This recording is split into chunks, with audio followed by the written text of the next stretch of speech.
বন্ধুরা আজকে আলু রান্না করব, নতুন আলু মাছের মাথা দিয়া। সেই স্বাদ হবে, তোমাদের দেখাবো।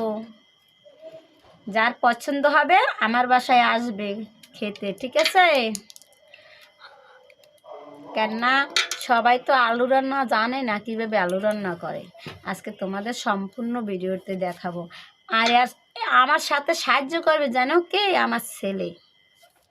আমার ছেলে আমাকে সাহায্য করে আজকে সব কামে। বন্ধুরা দেখো, এই আলু কাটবো। এই যে কিভাবে কাটি আমি, দেখো।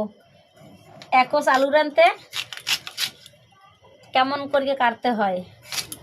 এই যে একটু বড়, এই যে মোটা মোটা আলু কাটতে হবে।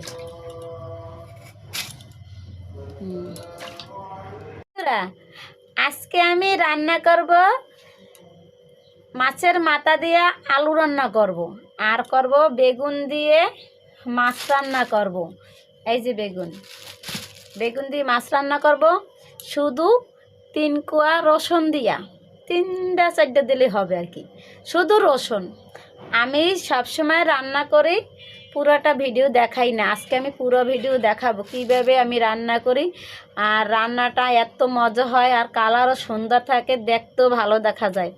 আমি আজকে এভাবে রান্না করি, সম্পূর্ণ ভিডিও দেখাবো। আপনারা সবাই সম্পূর্ণ ভিডিও দেখবেন, ঠিক আছে?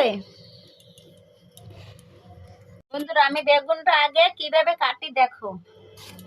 এই বেগুনটা আমি এই লম্বা ফিলে কাটিয়ে নিয়েছি। তারপরে আমি এইভাবে ফালা দেব। তারপরে আর একটা বেগুন 3টে ফালা দিছি। তারপরে এখন আমার এই জায়গায় বেগুনের পয়সা 4টা হয়েছে, কিন্তু এই 4টে আমি রেখে দেবো। এই দেখো বেগুন আমি কাটা হয়ে গেছে। আর আমি বেগুনটা এত সুন্দর করে রানবো,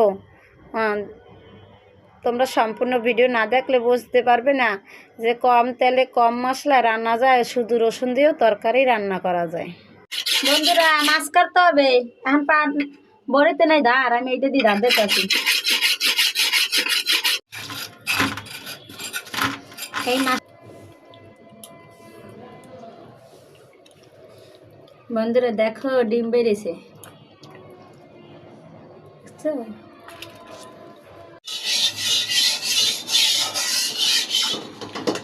তেলটা সুন্দর করে জাল হবে, তাহলে মাছটা উঠবে ভালো। এখন মাছটা ভাজবে নেব।